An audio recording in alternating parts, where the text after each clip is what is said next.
que exaltemos o Senhor essa noite, em nome de Jesus. Aleluia. Ele é digno do nosso louvor nessa noite. Você pode fechar os seus olhos, vai no seu lugar, nesse mesmo espírito, querido. Vamos exaltar o nome do Senhor. Exalte o nome do Senhor aí no seu lugar. Diga o quanto você está feliz por estar na casa dEle. Esse lugar é a casa de oração, esse lugar é a casa do nosso Deus. Porque estamos reunidos aqui, Deus se faz presente. Porque estamos reunidos no nome dEle, Ele se faz presente. Oh, Jesus, Jesus, Jesus, como eu te amo, como eu te amo. Tu és digno de adoração, Jesus. Nós te adoramos, nós te adoramos. Tu és digno de adoração.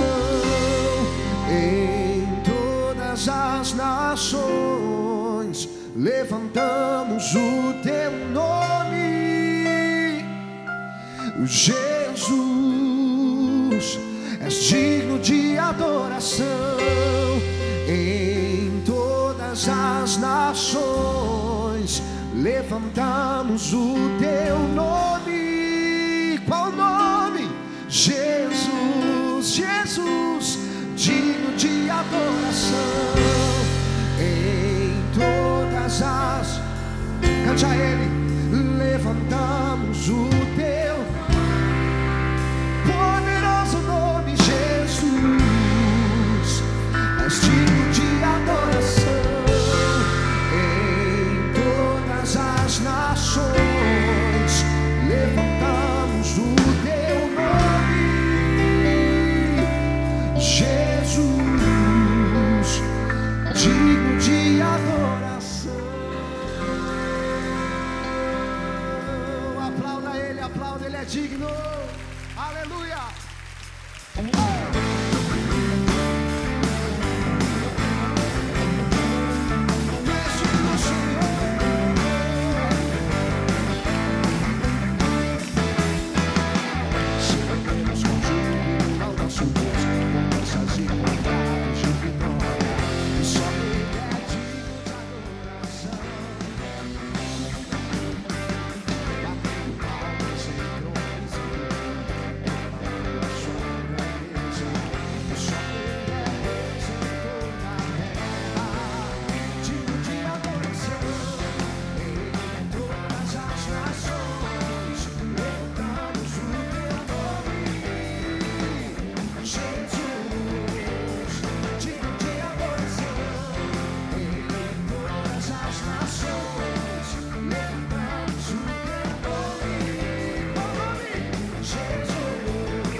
a sabedoria, pois Ele reina para todos sempre. Aplauda Ele, aplauda. Ele reina para todos sempre. Meus irmãos, quantos aqui trouxeram a Bíblia? Se você trouxe, levante-a bem alto, que nós vamos juntos fazer a nossa oração, a nossa declaração com fé. Amém?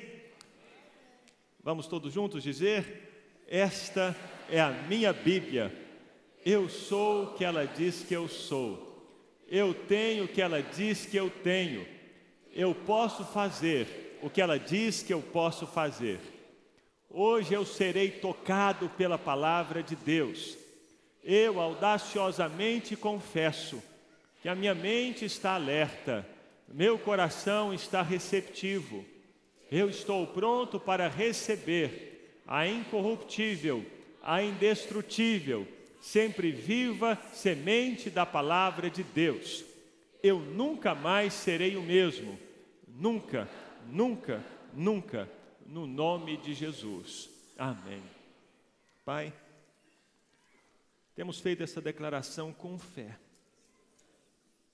porque sabemos, ó Deus, que o Senhor deseja compartilhar conosco a Tua palavra que é poderosa, a Tua palavra que despedaça os cedros do Líbano, a Tua palavra que faz o mar se abrir, a Tua palavra que traz à existência coisas que não existem.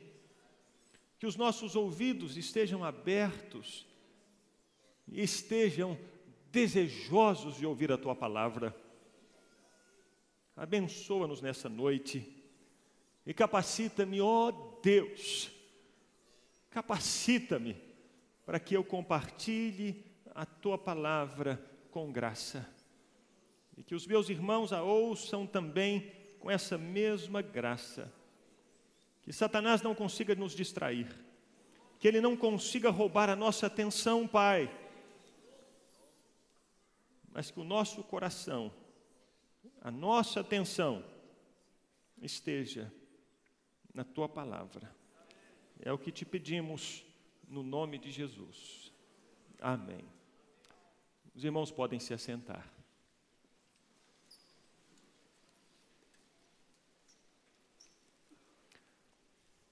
Nessa noite eu gostaria de caminhar um pouco com os irmãos no capítulo 5 de Daniel. Queria que você abrisse no livro de Daniel, capítulo 5. Enquanto você está procurando o livro de Daniel, que está no Antigo Testamento, eu queria compartilhar um pouco da história desse livro, ou da mensagem do livro de Daniel. Daniel, como a maioria de vocês sabe, era um jovem judeu que foi levado para a Babilônia, quando o exército da Babilônia conquistou Israel. Nabucodonosor invadiu Israel, invadiu Jerusalém e levou para a Babilônia alguns jovens de boa aparência, de família nobre. E Daniel permaneceu na Babilônia, nessa terra que não era a terra dele, durante toda a sua vida a partir de então. Daniel nunca mais voltou para Jerusalém. Daniel permaneceu vivendo nessa terra estrangeira, permaneceu vivendo nessa terra de exílio, essa terra da peregrinação dele, essa terra que não era a terra dele. E esse livro é escrito dentro desse contexto de um homem de Deus que está vivendo não na sua própria terra, mas está vivendo em uma terra estrangeira. Isso tem a ver conosco. Nós também somos homens e mulheres de Deus que ainda não vivemos na nossa pátria. A nossa pátria está nos céus. E enquanto estamos nesse mundo, nós somos peregrinos nessa terra. Esse mundo é estrangeiro para nós, porque o nosso mundo, a nossa pátria, a nossa cidadania não é aqui, é nos céus.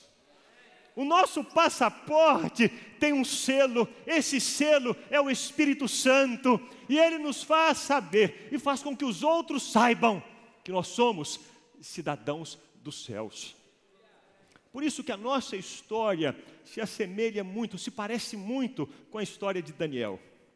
Ele também estava numa terra que não era a terra dele, era terra estrangeira. Nós também estamos numa terra que, ainda que consideremos nossa, não é nossa de fato, porque a nossa pátria está nos céus. Mas Daniel viveu nessa terra estrangeira como se fosse terra dele. E nessa terra estrangeira ele trabalhou. Nessa terra estrangeira ele produziu. Nessa terra que não era dele, ele deu frutos. Ele influenciou pessoas. Ele proclamou a palavra de Deus. Certa vez Nabucodonosor teve um sonho e Daniel foi ajudá-lo, interpretando o sonho. Uma outra vez apareceu uma inscrição na parede, e é o que vamos ver hoje, e Daniel foi lá e ajudou a entender aquela inscrição na parede. Em outra ocasião, Daniel e os amigos dele foram chamados para serem governadores sobre cidades. Eles não ficaram de braços cruzados dizendo, não, é terra estrangeira, e eu não vou fazer nada, e eu estou com raiva, e eu estou no exílio, e eu vou subir a montanha, e eu vou me esconder de todo mundo, e eu não quero. Não, ele não fez isso. Ele serviu aquela pátria estrangeira. Ainda que não fosse a terra dele, ele serviu aquela terra estrangeira como se fosse terra dele. Existe um paralelo conosco também. Ainda que essa terra não seja a nossa terra de fato, seja terra estrangeira para nós, Deus nos chamou não para ficarmos de braços cruzados. Deus nos chamou não para ficarmos só em cima da montanha. Deus nos chamou não para ficarmos trancados no quarto falando mal de tudo e de todos. Não! Deus nos chamou para servirmos essa terra, para frutificarmos nessa terra, para influenciarmos essa terra e as pessoas dessas nações que temos aqui. Ainda que essa não seja nossa terra, Deus nos colocou aqui para sermos bênção aqui. Assim como aconteceu com Daniel. Nesse livro de Daniel nos fala sobre essa história de um homem de Deus que estava numa terra que não era dele, mas que ainda assim ele frutificou nessa terra. Mas existe algo mais no livro de Daniel. Nos mostra que essa terra onde Daniel servia era muito hostil. Ela se opunha a Deus.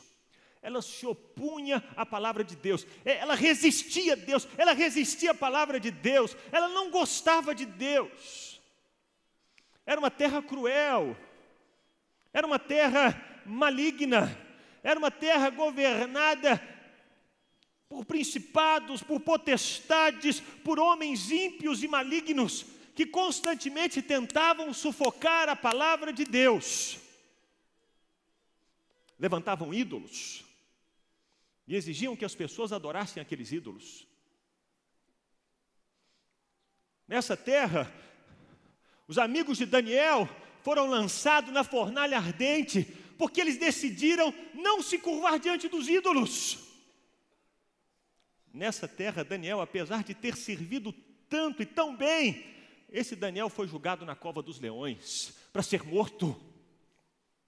Reinos ímpios, reinos malignos, reinos que perseguiam os homens de Deus e as mulheres de Deus, colocavam leis contra Deus e contra o povo de Deus. E nós vivemos uma situação muito parecida no mundo onde vivemos. Não é verdade? O mundo onde vivemos é um mundo que se opõe a Deus, que resiste a Deus, que não quer nada com Deus.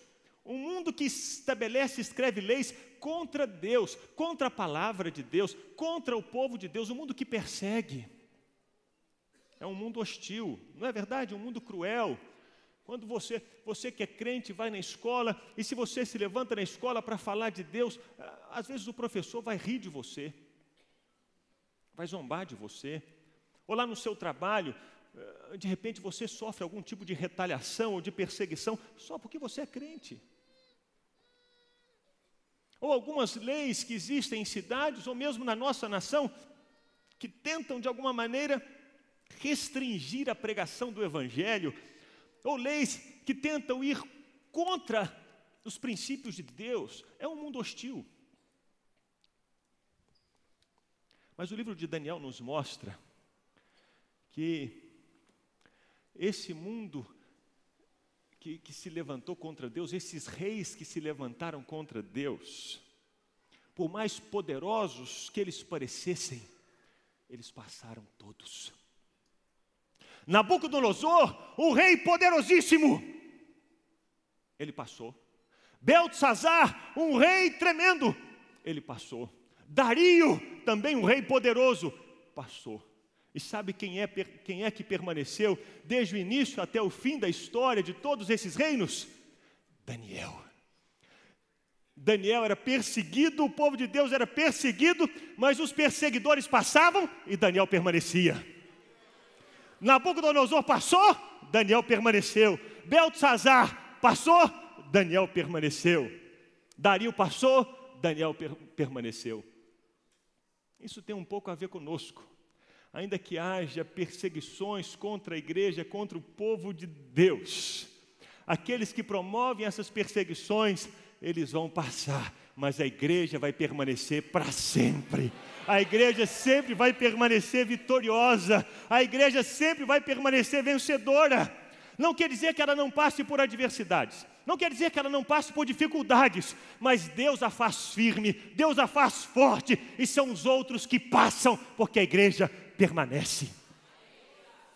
O capítulo 5 de Daniel nos fala sobre isso. É um pouco dessa história. Nos fala do rei Beltesazar, que passou. Olha só a história. Certa vez, Daniel 5, certa vez, o rei Beltesazar deu um grande banquete para 1000 dos seus nobres, e com eles bebeu muito vinho.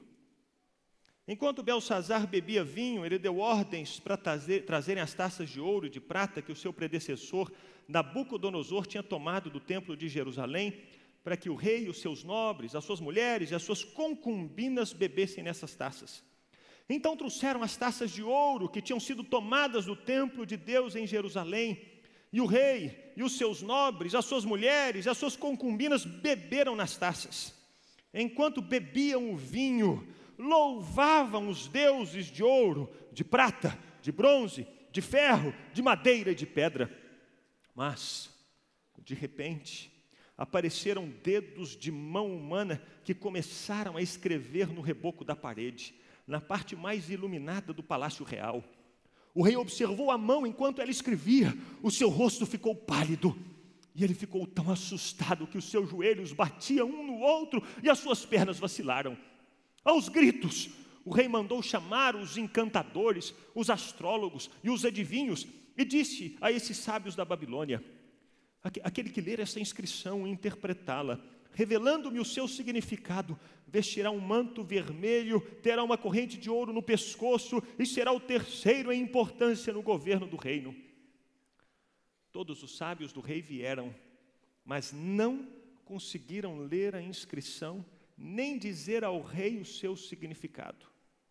Diante disso, o rei Beltesazar ficou ainda mais aterrorizado e o seu rosto mais pálido. Os seus nobres estavam alarmados. Tendo a rainha ouvido os gritos do rei e dos seus nobres, ela entrou na sala do banquete e disse: ó rei, vive para sempre. Não fiques assustado, nem tão pálido. Existe um homem em teu reino que possui o espírito dos santos deuses. Na época do teu predecessor, verificou-se que ele era um iluminado e tinha inteligência e sabedoria como a dos deuses. O rei Nabucodonosor, teu predecessor, sim, o teu predecessor, o nomeou chefe dos magos, dos encantadores, dos astrólogos e dos adivinhos.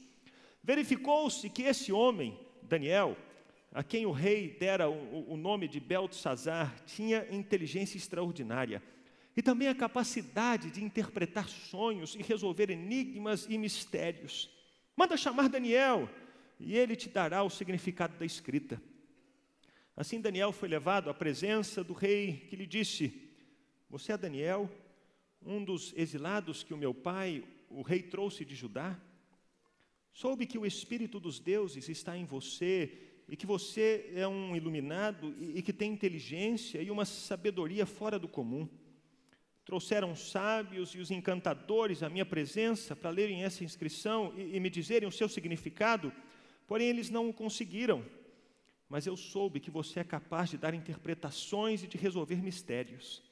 Se você puder ler essa inscrição e dizer-me o que significa, você será vestido com um manto vermelho e terá uma corrente de ouro no pescoço e será o terceiro em importância no governo do reino. Então Daniel respondeu ao rei: podes guardar os teus presentes para ti mesmo e dar as tuas recompensas a algum outro. No entanto, eu lerei a inscrição para o rei e lhe direi o seu significado. Ó rei, foi Nabucodonosor, teu predecessor, que o Deus Altíssimo deu soberania, grandeza, glória e majestade. Devido à alta posição que Deus lhe concedeu, homens de todas as nações, povos e línguas tremiam diante dele e o temiam. A quem o rei queria matar, matava. A quem queria poupar, poupava. A quem queria promover, promovia. E a quem queria humilhar, humilhava. No entanto, quando o seu coração se tornou arrogante e endurecido por causa do orgulho, ele foi deposto do seu trono real e despojado da sua glória. Foi expulso do meio dos homens e sua mente ficou como a de um animal. Passou a viver com os jumentos selvagens e a comer capim como os bois. E o seu corpo se molhava com o orvalho do céu, até reconhecer que o Deus Altíssimo domina sobre os reinos dos homens e coloca no poder a quem Ele quer. Mas tu, Belsazar, seu sucessor, não te humilhaste, embora soubesses de tudo isso. Ao contrário, te exaltaste acima do Senhor dos céus. Mandaste trazer as taças do templo do Senhor, para que nelas bebessem tu, os teus nobres, as tuas mulheres e as tuas concubinas. Louvaste os deuses de prata, de ouro, de bronze, de ferro, de madeira e de pedra, que não podem ver, nem ouvir, nem entender. Mas não glorificaste o Deus que sustenta em suas mãos a tua vida e todos os teus caminhos. Por isso, Ele enviou a mão que escreveu as palavras da inscrição. Essa é a inscrição que foi feita. Mene, mene, tekel parsim. E este é o significado dessas palavras. Mene, Deus contou os dias do teu reinado e determinou o seu fim. Tekel, foste pesado na balança e achado em falta. Peres, teu reino foi dividido e entregue aos medos e persas.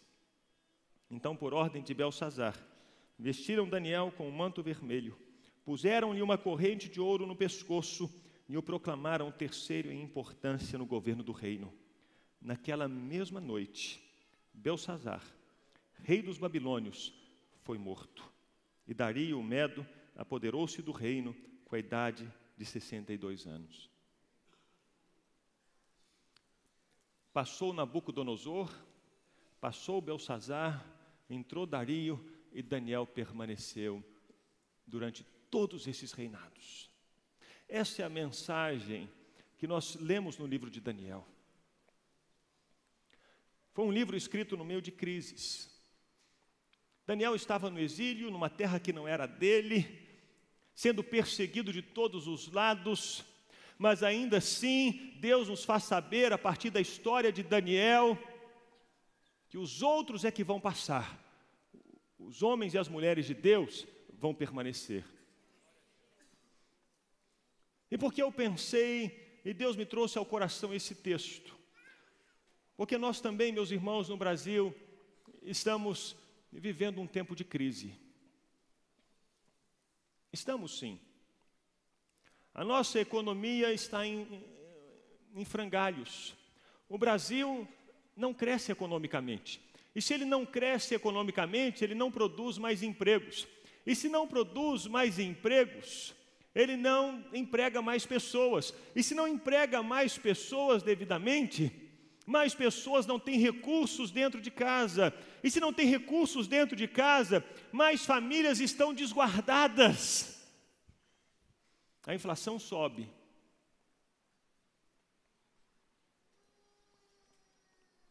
Aquilo que comprávamos há um ano atrás, com o mesmo dinheiro não compramos hoje. Vivemos situações que pipocam aí de corrupção para todos os lados. E tivemos uma eleição hoje. Quem quer que vença a eleição vai encontrar um país dividido. Seja um, seja outro, o país está dividido. Foi uma das eleições mais ferozes da história do Brasil. Propagandas absurdas, mentirosas, que desconstruíam outros, que atacavam outros, e que não tinham a ver com projetos para a nação. Eram ataques pessoais, direcionados, uma propaganda, uma eleição bárbara. Quem for a pessoa que vencer as eleições, pegará um país dividido. Vivemos tempos difíceis, meus irmãos, como esses tempos de Daniel.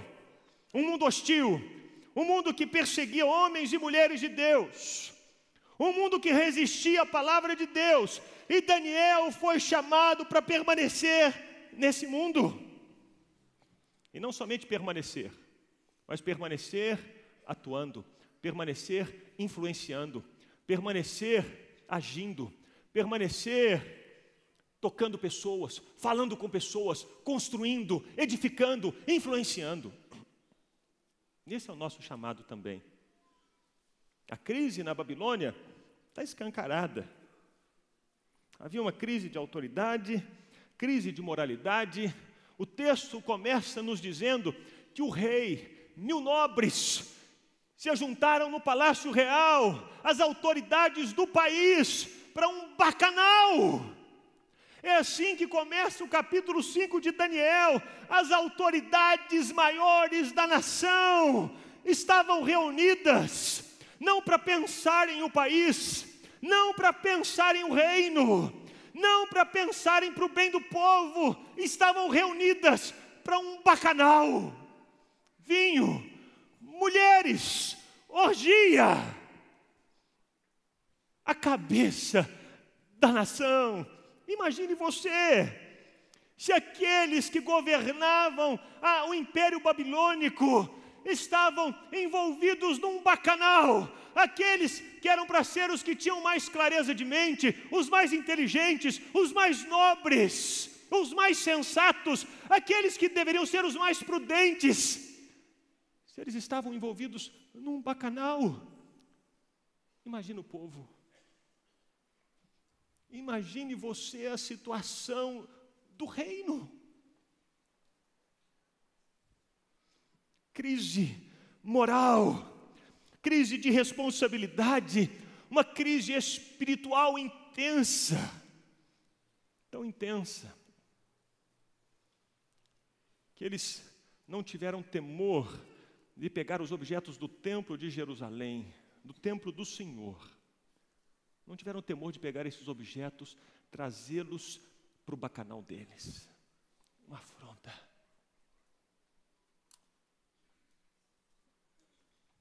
É como que se uma pessoa pegasse a palavra de Deus que amamos tanto e começasse a usar as páginas da Bíblia para fumar crack, ou maconha, ou numa festa de orgia, jogando a Bíblia para o alto, como se blasfemassem o nome de Jesus em festas de prostituição. Era isso que estava acontecendo. O país estava em crise. A Babilônia estava em crise. As autoridades não estavam nem aí para o reino, para o império, para o povo, para Deus, para nada.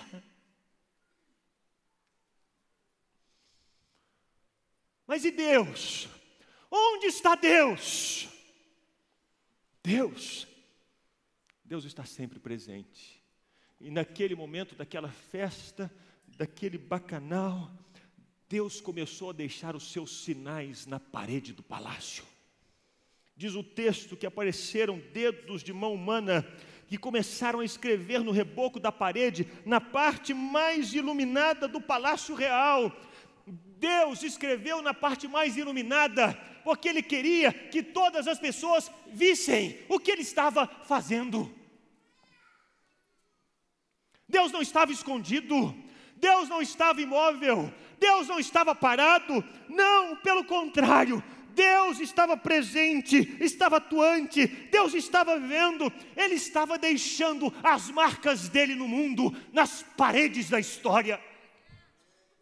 Não pensemos nós que nesses momentos de crise que vivemos no Brasil, Deus esteja ausente, Deus tenha se esquecido de nós. Não, Deus está presente, Deus tem se lembrado e Ele tem deixado as marcas dele na história da nossa nação.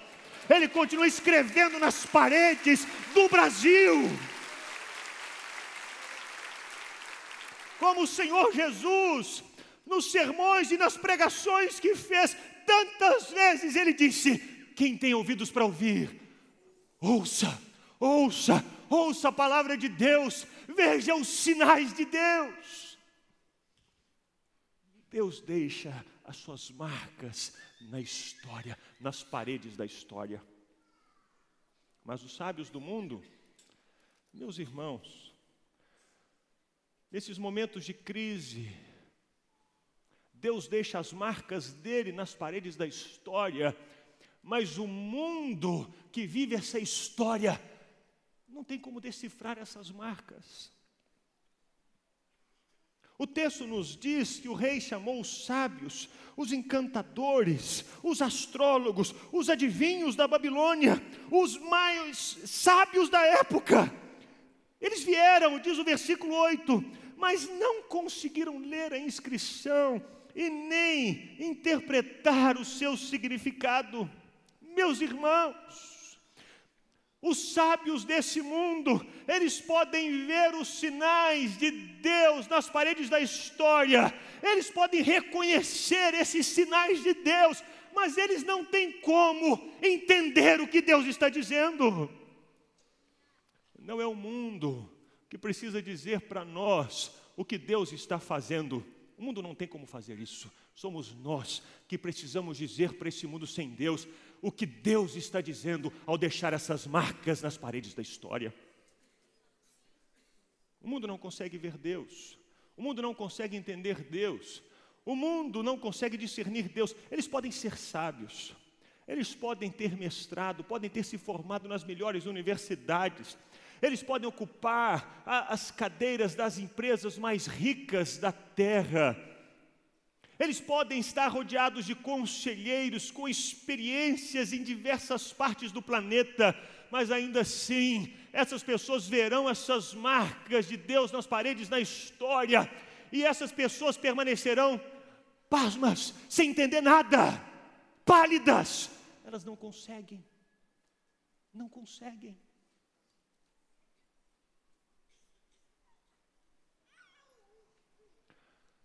Deus tem deixado as marcas nas paredes da história. E vivemos uma crise no nosso país, e Deus tem deixado as marcas. As pessoas, os jornalistas, os empresários, os políticos, os educadores, os marqueteiros, todos estão tentando entender o que está acontecendo, mas eles não vão conseguir. Não tem como. Porque as marcas de Deus só podem ser interpretadas pelo povo de Deus. As coisas espirituais, elas se discernem espiritualmente. E aqui entra a igreja. Diante da crise do mundo, a igreja tem uma missão. A igreja tem um papel. Diga para a pessoa do seu lado: nós temos uma missão.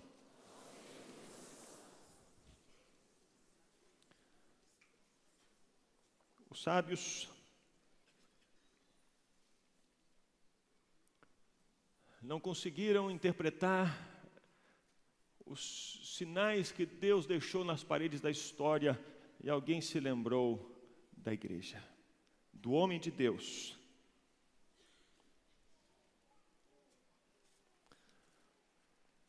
Qual é a missão da igreja nesse mundo em crise?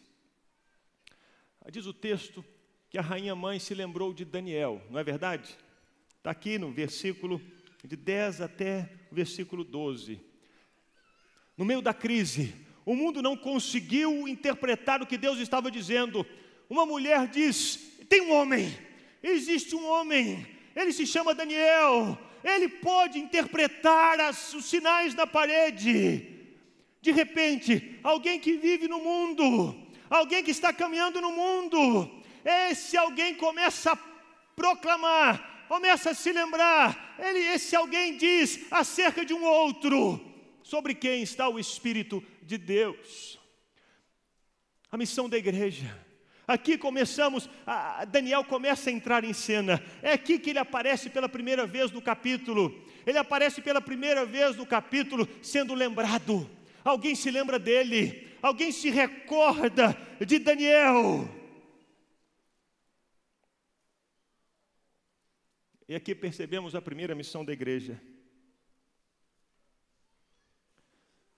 A igreja precisa ter um bom testemunho, de maneira tal que as outras pessoas falem bem dela. Diga para o seu irmão: a sua missão é dar bom testemunho, para que os outros se lembrem bem de você.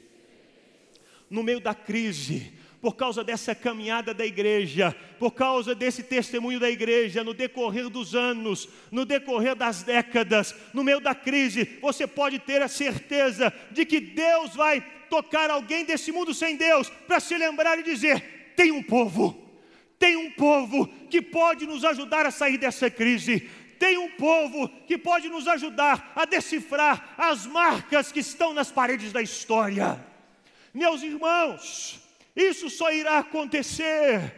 O mundo só será lembrado bem de nós, e só se lembrará bem de nós, se o nosso testemunho for um bom testemunho. Porque o testemunho de Daniel era um bom testemunho. Porque a história de Daniel era uma boa história. Porque Daniel havia deixado marcas boas na vida das pessoas com quem ele havia se encontrado. Porque Daniel havia deixado marcas boas na vida das pessoas que haviam cruzado o caminho dele. No momento da crise, quando ninguém não sabia o que fazer, alguém se lembrou: tem um homem bom. Essa é a nossa missão. No meio da crise, permanecer firmes, permanecer fiéis, permanecer amando o Senhor, permanecer fazendo o que é certo, permanecer perseverando na caminhada. Porque quando a crise as pessoas não aguentarem mais a crise, Deus fará com que alguém desse mundo se lembre de você. Lá na sua escola, não sei se você já viveu isso. Quando alguém está em crise, alguém está desesperado e precisa de um conselho e de uma orientação, para quem que essa pessoa vai? Vai procurar um crente que é crente, para perguntar, para pedir um conselho, para saber como é que é, para pedir uma oração. Já aconteceu com você? Alguém já procurou você simplesmente para dizer: olha, será que você pode orar por mim? Meus irmãos, essa é a nossa missão nesse mundo em crise. No meio da crise, num primeiro momento, ninguém irá se lembrar da igreja, como ninguém se lembrou de Daniel. A crise estava acontecendo, o povo estava naquela orgia, ninguém se lembrou de Daniel, ninguém se lembrou do homem de Deus, o dedo de Deus apareceu na parede, ninguém se lembrou de Daniel. Quando acabaram as possibilidades, quando eles não sabiam mais o que fazer, alguém se lembrou: tem um homem que viveu aqui e que vive aqui, ele vai poder nos ajudar. A missão da igreja é a de ter um bom testemunho, para que no momento da crise, Deus possa levantar alguém, para que esse alguém se lembre da igreja. Mas não somente isso. Não basta ter um bom testemunho na história, é necessário ter a postura correta. A rainha falou com o rei de Daniel, o rei chamou Daniel, e a palavra do rei para Daniel, meus irmãos, foi uma palavra que cheirava corrupção. Olha o que o rei disse para Daniel, versículo 16. Mas eu soube que você é capaz de dar interpretações, é capaz de resolver mistérios. Se você puder ler essa inscrição e dizer-me o que significa, você será vestido com um manto vermelho, terá uma corrente de ouro no pescoço e será o terceiro em importância no governo do reino. Isso se chama corrupção. É assim, se você fizer isso por mim, então eu vou te dar isso, isso e aquilo, porque aí, lá na frente você nunca vai falar nada contra mim, não é verdade? Porque você vai sempre se lembrar do presente que eu te dei. Então, olha, é o seguinte, você interpreta e lembra, tem um presente.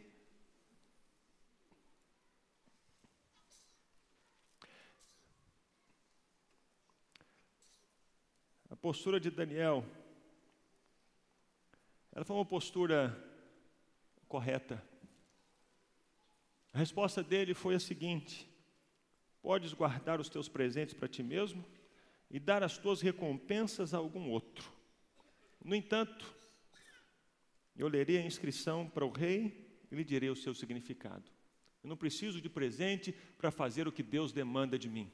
Eu não preciso de presente para obedecer o que Deus me manda fazer. Eu não preciso de presente para fazer aquilo que eu tenho que fazer. Eu não preciso ser corrompido para fazer o que é certo. Meus irmãos, a igreja só será relevante no cumprimento da missão dela se eu e você, e quando eu falo igreja, meus irmãos, entenda, igreja, olha para o chão, não é o chão, esse chão, não é esse banco, não são essas bandeiras, não é essa parede, igreja é você.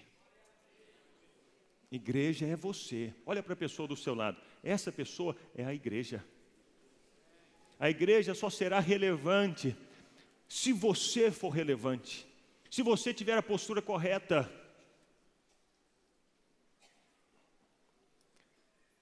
Lá na Finlândia, a Finlândia é um dos países com um dos menores índices de corrupção no mundo, sabia disso? A Finlândia. A Finlândia. E se um político é convidado para comer com alguém, esse político é proibido de aceitar que paguem a conta dele. Sabia disso? Não pode. Se descobrirem que alguém pagou o café daquele homem público, esse homem público é caçado, está fora. Sabe por quê?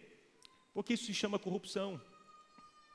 Vou pagar um almoço para você. Lá no final você vai lembrar desse almoço, quando aquele papel estiver na sua mesa, você vai lembrar de mim. E aí vai assinar a meu favor. Isso é corrupção. Corrupção é aquele presentinho que você entrega para a professora, no final, na hora dela dar nota, ela vai se lembrar do meu presente. Ou um gerente de banco que recebe um tanto de presente, não é? No final do ano, não é?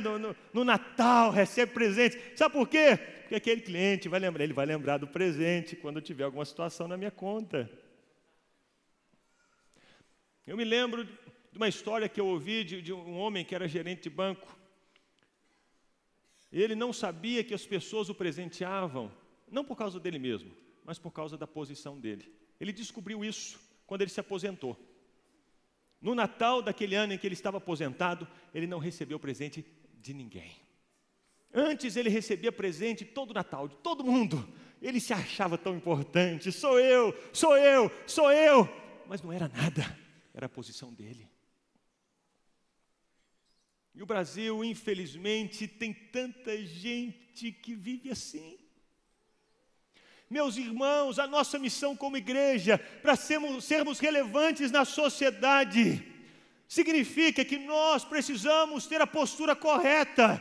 Nós vamos falar o que temos que falar, não porque recebemos presente, você tem que falar o que tem que falar. Não porque alguém te deu um presente, não porque alguém te deu um abraço, não porque alguém te deu um bilhete, mas porque você sabe que é certo.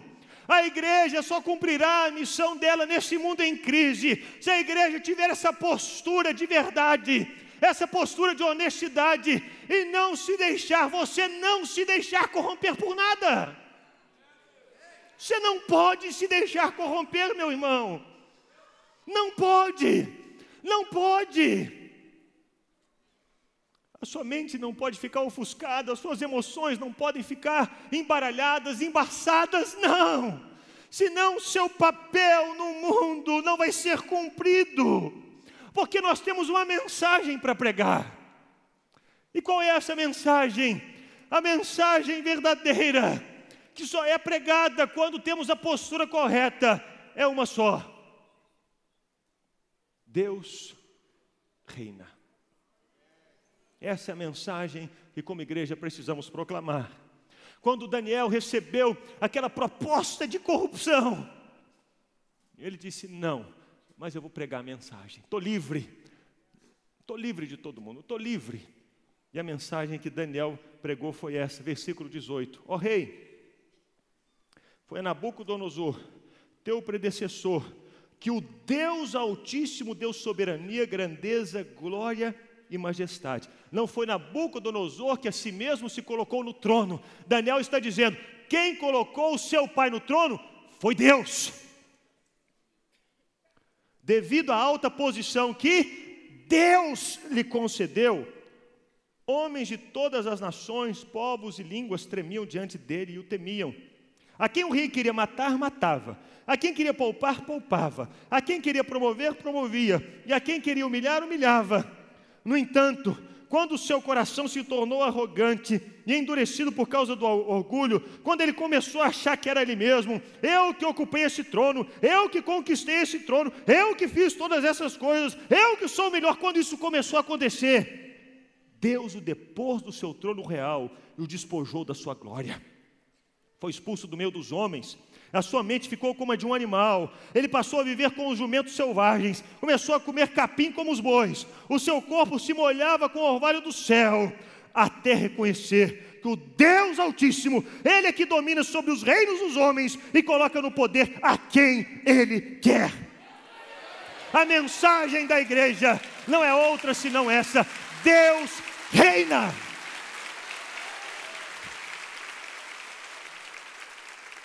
Meus irmãos, se quisermos ser relevantes nesse mundo em crise, nós precisamos proclamar para esse mundo em crise a mensagem de Deus. E é uma só: Deus permanece assentado no trono. Aconteça o que acontecer, Deus reina. Aconteça o que acontecer, Deus nunca perdeu o controle. Aconteça o que acontecer, Deus é que domina sobre tudo e sobre todos. Não é o seu patrão que manda em você, Deus é que governa sobre o seu patrão. Não é o presidente do Brasil que governa o Brasil, acima dele está Deus. E essa é a mensagem da igreja. É por isso que certa vez, quando perguntaram para Billy Graham: Billy Graham, que tal você se candidatar para presidente dos Estados Unidos? Ele disse: eu me rebaixar? De jeito nenhum. Eu sou embaixador do Deus que criou o céu e a terra. Eu falo com o Rei dos Reis. Porque acima do presidente dos Estados Unidos está o Senhor. E a nossa mensagem como igreja precisa ser sempre essa: Deus está no controle de todas as coisas. Você está passando por uma situação difícil, meu irmão? Lembre-se, Deus reina. As portas parecem estar se fechando? Lembre-se, Deus está acima dessas portas. Os caminhos parecem fechados? Lembre-se, Deus permanece no controle de todas as coisas. Você encontra problemas sem solução? Lembre-se, Deus é o Todo-Poderoso e permanece agindo sobre tudo e sobre todos. Deus reina. Diga para o seu irmão: Deus reina. E é interessante Daniel falar sobre isso. Não é interessante? Daniel estava no exílio, numa terra que não era dele, estava sendo perseguido de todos os lados, de todas as maneiras, enfrentando situações complicadíssimas, e é esse Daniel que lembra para o rei e lembra para nós: Deus continua no trono. Deus reina. Essa é a mensagem que temos. Então, a nossa missão como igreja é ter um bom testemunho, é ter a postura correta, é ter a mensagem verdadeira, é ter a coragem profética. Quando depois que Daniel disse, Deus reina, Daniel apontou o dedo para o rei e disse, ó rei, o negócio é o seguinte, versículo 22, tu, Belsazar, o sucessor de Nabucodonosor, não te humilhaste, embora soubesses de tudo isso. Ao contrário, te exaltaste acima do Senhor dos céus, mandaste trazer as taças do templo do Senhor, para que nelas bebessem tu, os teus nobres, as tuas mulheres e as tuas concubinas. Louvaste os deuses de prata, de ouro, de bronze, de ferro, de madeira e de pedra, que não podem ver, nem ouvir, nem entender, mas não glorificaste o Deus que sustenta em suas mãos a tua vida e todos os teus caminhos. Por isso, Belsazar, Deus enviou a mão que escreveu as palavras da inscrição. A igreja precisa manter a coragem profética. E ela só vai se levantar com essa coragem profética se ela não tiver as suas mãos sujas. Você só vai ter essa coragem profética se as suas mãos não forem sujas. A coragem de chegar para a pessoa e dizer, você pecou. Você está errado. E meus irmãos, por que nós precisamos dizer para as pessoas do pecado delas? Às vezes é tão difícil. Mas por que eu vou falar? Meus irmãos, precisamos falar, porque se não falarmos, essas pessoas vão morrer no pecado. E o salário do pecado é a morte. Se amamos as pessoas, se nos importamos com elas, se nos importamos com a nossa nação, não podemos nos calar. Precisamos nos levantar com essa coragem profética e apontar o pecado, para que haja possibilidade de arrependimento e mudança, porque senão as pessoas morrerão no pecado. O pecado mata. Não podemos subir nesse púlpito e passar a mão na cabeça do pecado, não. Estaremos sendo negligentes, omissos. Não podemos fazer isso. Portanto, se você tem vivido uma vida de adultério, converta-se. Se você tem vivido uma vida de roubo, converta-se. Se a sua vida tem sido uma mentira, você é duas caras, converta-se. Se você permanece com o seu coração fechado para com seus pais, cheio de ira, arrependa-se e converta-se. Se você tem pensado isso do seu marido ou da sua esposa, arrependa-se e converta-se. O pecado traz morte. O pecado envolve e ele esmaga, ele tira a vida, ele rouba a alegria, ele leva as pessoas para essa loucura. E estava vivendo Belsazar. Orgia, bacanal, irresponsabilidade, loucura. O pecado faz isso.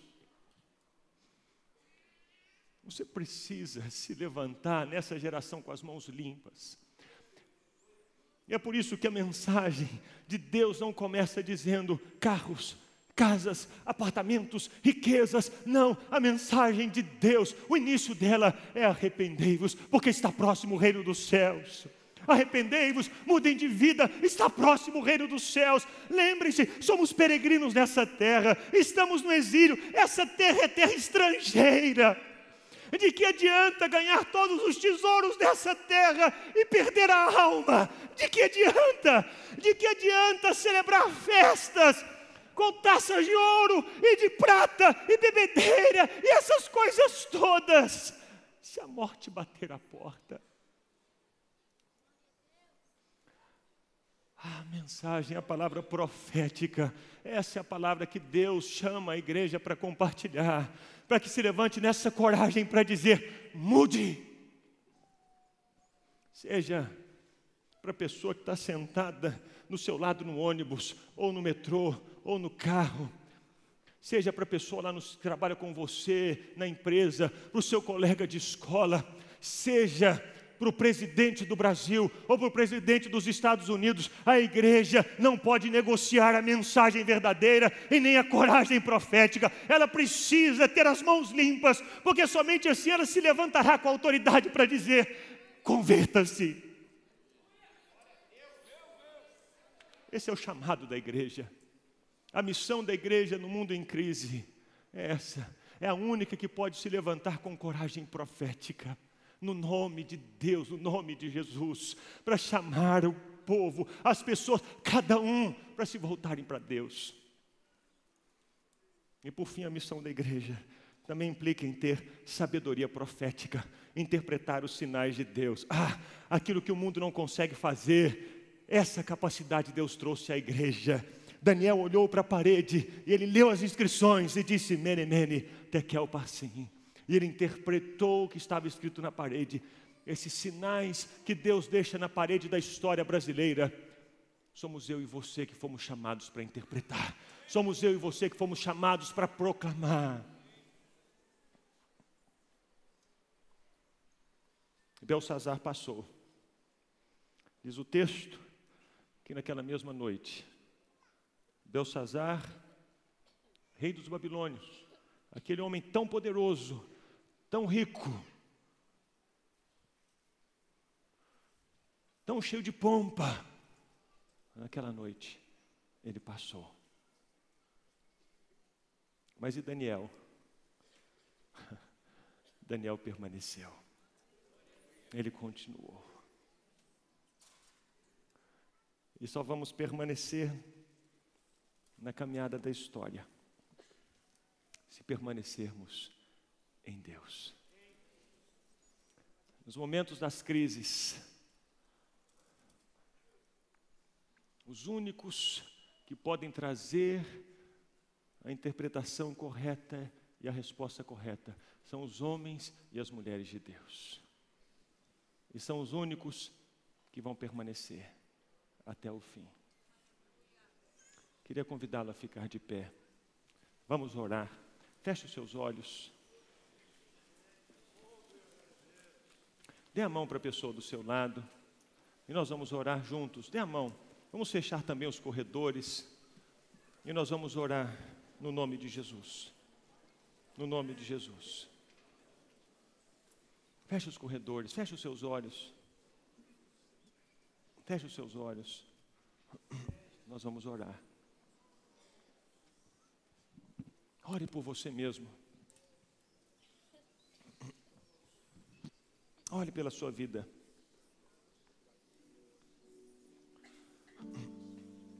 Eu quero que você saiba que somente Deus, só o Senhor Jesus, pode garantir que você chegue até o final. Só Jesus. Só Jesus.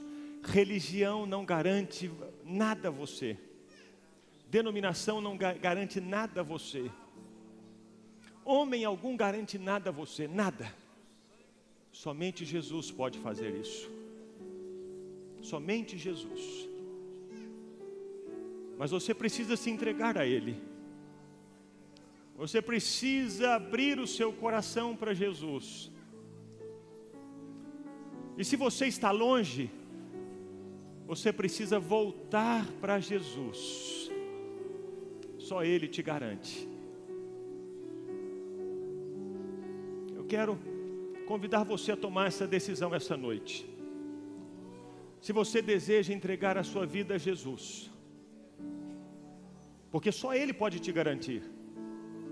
Ou se você estava afastado e deseja voltar para Jesus, porque só Jesus pode te garantir. Eu quero orar por você. E aí no seu lugar, eu queria que você levantasse uma de suas mãos dizendo: eu quero entregar minha vida a Jesus. Eu quero voltar para Jesus. Pode soltar a mão da pessoa do seu lado. Eu quero orar por você. Quero orar por você. Você que entrega a vida a Jesus, Jesus abençoe. Levante mesmo, sem constrangimento. Levante, levante. Você que entrega a sua vida a Jesus, Jesus abençoe. Jesus abençoe. É tempo novo, é tempo de Deus para você. Jesus abençoe. É tempo de Deus, Jesus abençoe. Deus quer mudar a sua história, Jesus te abençoe. Deus quer mudar a sua história, Deus quer garantir a sua caminhada para frente. Enquanto vamos cantar essa canção, Deus do reino de Deus, que fala do Deus que reina, você que levantou a sua mão, entregando a sua vida a Jesus, sem constrangimento algum, com coragem, saia do seu lugar e venha aqui à frente agora. Venha, venha, venha, venha no nome de Jesus. Venha, saia do seu lugar e venha, venha. Pode sair, pode vir. Venha, venha no nome de Jesus. Disseste que nunca me deixaria. Disseste que nunca abalaria. Disseste que no mundo eu teria aflições, mas eu sei, quando o mundo cai ao meu redor, teus braços me seguram. Quando o mundo cai ao meu redor, és a esperança pra mim. Quando o mundo cai ao meu redor e as forças se vão, encontro abrigo em ti. Segura-me, segura em minhas mãos.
É só do Senhor pra ti hoje, querido.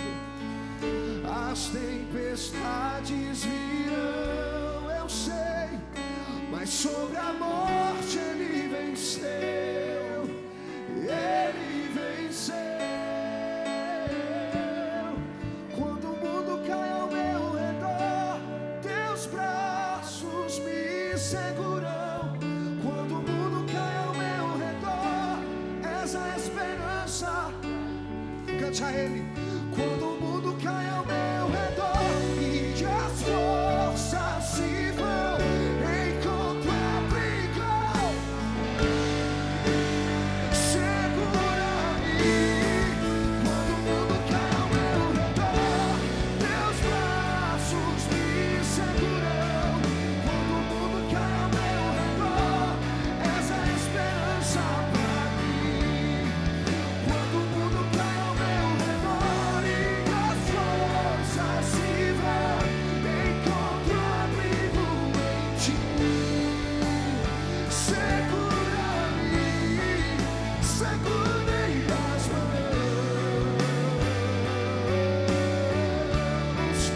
segurei as mãos, segurei as mãos. Estenda suas mãos aqui para frente e comece a orar por essas pessoas que vieram aqui. Levante a sua voz, levante a sua voz e ore, ministre no nome de Jesus. Em o nome de Jesus. Pai, no nome de Jesus oramos por essas pessoas. Elas deram esse passo de coragem, de fé. Vieram ao altar e disseram: Jesus, eu quero, entra na minha vida, Jesus, eu volto para o Senhor. Por isso pedimos, ó Deus, completa a Tua obra nesses corações, completa a Tua obra na vida dessas pessoas, completa, quebrando cadeias, desfazendo grilhões, em nome de Jesus. Que elas experimentem agora alegria, doce alegria, a alegria da salvação, e serem tornados filhos e filhas amados e amadas do Senhor. Oramos por eles, Pai, e os abençoamos como igreja, no nome de Jesus. Amém. Aleluia. Você que veio aqui à frente, olhe para mim por um instante. Nós queremos ter alegria e a oportunidade de caminhar com vocês, de orar ainda mais uma vez por vocês. E para isso nós queremos anotar o seu nome e o seu telefone, para manter contato com vocês. Aqui na minha frente tem uma escada. Gostaria que todos vocês fossem para uma sala aqui à minha esquerda, por favor, porque queremos ainda orar com vocês e abençoar vocês. Por favor, podem ir. Sejam muito bem-vindos, em nome de Jesus. Em nome de Jesus. Glória ao Senhor.